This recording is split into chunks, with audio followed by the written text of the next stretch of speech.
menantikan dirimu di depan kelasku, menantikan kami, guruku tersayang. Assalamualaikum warahmatullahi wabarakatuh. Selamat pagi anak-anak. Bagaimana kabarnya anak-anak? Alhamdulillah. Baiklah, sebelum kita memulai pelajaran, kita berdoa dulu ya. Silakan ketua kelas pimpin dulu doanya.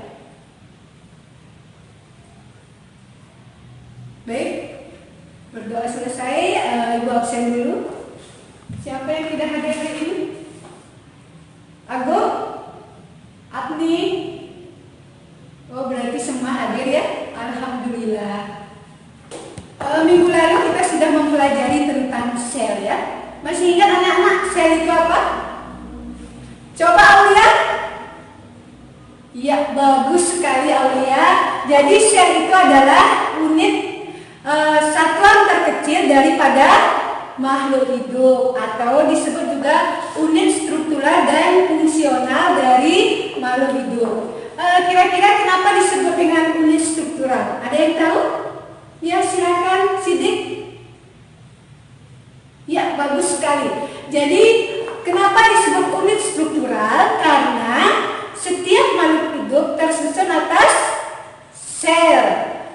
Baiklah, untuk pembelajaran hari ini tujuannya adalah melalui sintak dengan mode pembelajaran discovery learning, kalian mampu menyajikan data hasil pengamatan mikroskopik, struktur sel tumbuhan dan sel hewan sebagai unit terkecil daripada makhluk hidup, sehingga mampu menyebutkan komponen kimiawi sel, struktur, fungsi, proses yang terjadi di dalam sel sebagai unit terkecil kehidupan, serta mampu menunjukkan sikap jujur, disiplin, kerjasama, sehingga bisa berinteraksi dengan lingkungan sosial maupun alam, serta mampu mengembangkan budaya literasi, serta berpikir kritis,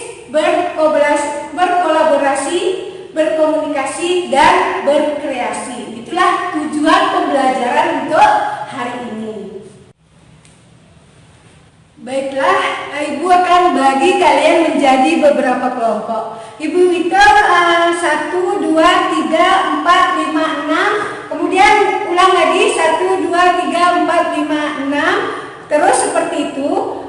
Yang mendapatkan nomor 1 itu menjadi kelompok 1. Yang mendapatkan nomor 2 ya menjadi kelompok 2. Begitu seterusnya sampai nomor 6. Berarti di sini ada 6 kelompok.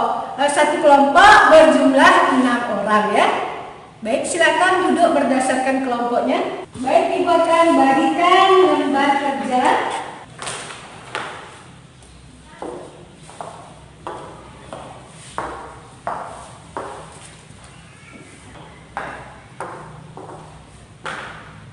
Nah, kalian sudah mendapatkan lembar.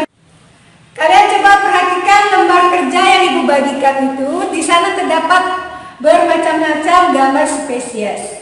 Nah, kira-kira kalian tuh sudah tahu bahwa makhluk hidup itu tersusun atas sel ya. Kira-kira sama nggak struktur daripada sel tumbuhan dengan sel hewan? Nah, untuk itu kalian sekarang amati sel. Di meja kalian sudah tersedia mikroskop lengkap dengan preparatnya. Ada 2 preparat, ada preparat sel tumbuhan dan preparat sel hewan. Untuk sel tumbuhan kalian mengamati lapisan dari bawah. Untuk preparat yang pertama kalian amati lapisan bawang merah. Kemudian preparat kedua itu adalah sel hewan, itu diambil dari jaringan epitel mukosa di dalam mulut. Silakan diamati anak-anak. Ibu kasih waktu 10 menit.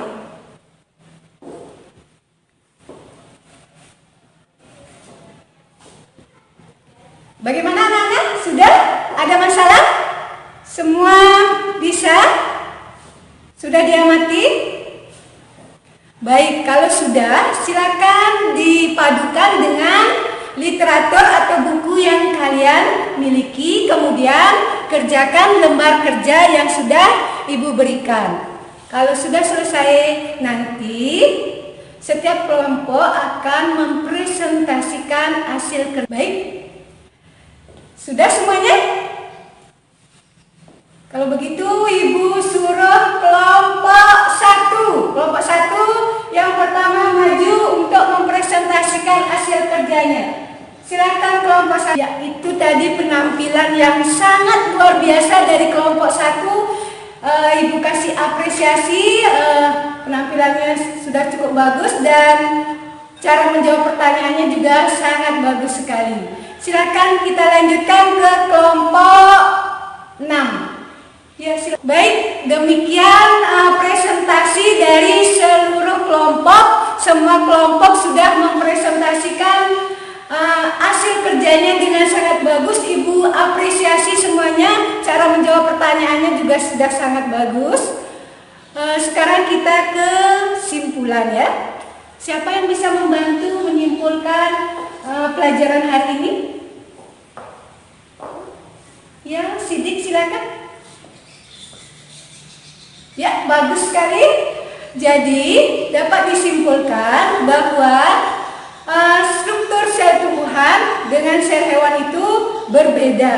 Bisa dilihat dari dinding selnya. Kalau sel tumbuhan, dia memiliki dinding sel, sedangkan sel hewan tidak. Makanya sel tumbuhan itu bentuknya tetap, dia tidak mengalami perubahan karena dia memiliki dinding sel. Kemudian dilihat dari organel plastidanya. Sel tumbuhan itu memiliki plastida karena di sana tempat terjadinya proses fotosintesis, sedangkan sel hewan tidak. Kemudian dilihat dari pakola. Kalau sel tumbuhan dia memiliki pakola, sedangkan sel hewan tidak.